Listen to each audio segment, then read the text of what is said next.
ये लोग हम लोगों को नौकर रखना चाहता है, हम लोगों को दबाकर हमारे ऊपर शासन करना चाहता है। শরিক আপনি মুখ্যমন্ত্রী, কত ক্ষমতাবান ব্যক্তি। মহারাজা প্রদ্যোৎ কিশোর দেববর্মনের 13 জন এমএলএ মাত্র, আর আপনার 33-34 জন।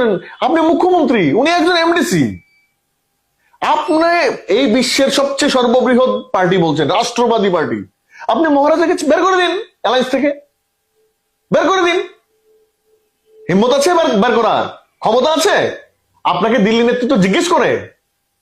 মহারাজার বোনকে এমপি টিকিট দিয়েছে direct Rebati Tripura standing MP, দুঃসময়ের বিজেপির কর্মী। স্ট্যান্ডিং এমপি কে কেটে মহারাজার বোনকে প্যারাশুট দিয়ে টিকিট দিয়েছে। জিজ্ঞেস করেছে দিল্লি নেতৃত্ব বিজেপির মুখ্যমন্ত্রীকে বা বিজেপি সভাপতিকে? তাদের 2 পয়সার দাম নেই দিল্লির নেতৃত্বের কাছে। সিরিয়াসলি বলছি, যদি 2 পয়সার দাম থাকতো তাহলে মুখ্যমন্ত্রীকে ডেকে নিয়ে বলতো কি করবে, কি করব, পার্টির একজন কার্যকর্তাকে দিন।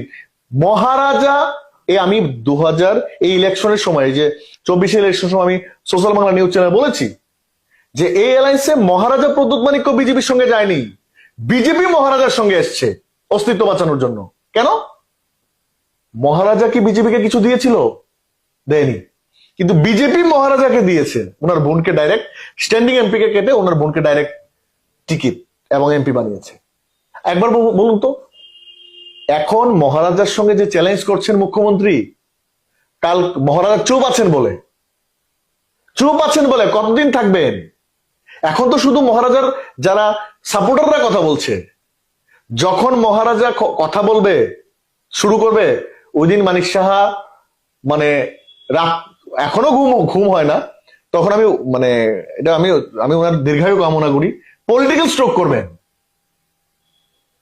প্রথম কথা হলো, এই যে আপনি এত ক্ষমতাবান লোক, মুখ্যমন্ত্রী, কেন আপনি আপনার শরিক দলের পার্টনারকে এই ধরনের আক্রমণ করেন? ছি, লজ্জা থাকা উচিত।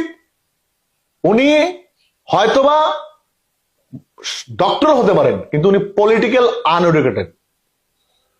যদি পলিটিক্যালি এডুকেটেড হতেন তাহলে ওনার বউকে, আমি জাস্ট বউ বলছি, একটা কথা বলতে গিয়ে, পার্টনার, ওনার শরিক দলের পার্টনার তো, আমি লাইফ পার্টনার, জীবনের তো লাইফ পার্টনার বউকে বলা হয়।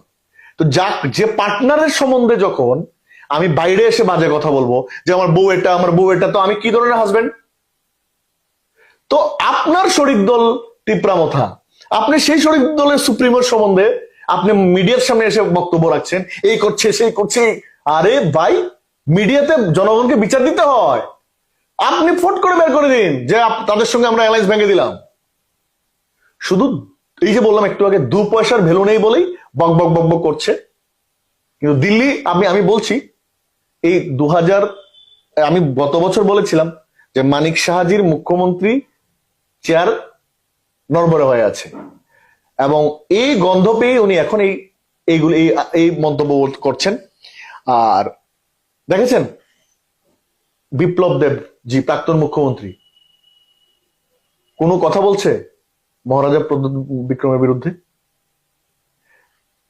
আমি দেখুন, আমি নিউট্রাল কথা বলছি।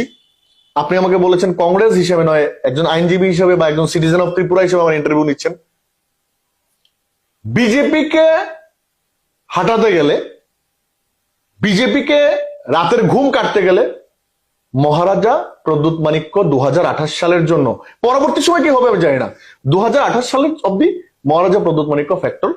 এবং এই মহারাজা প্রদ্যোৎ মানিক্যকে ছাড়া নরেন্দ্র মোদীজির মতো একটা ক্ষমতাবান ব্যক্তির কে দুর্বল করা ত্রিপুরা রাজ্যে, এটা কি বলে, অলিক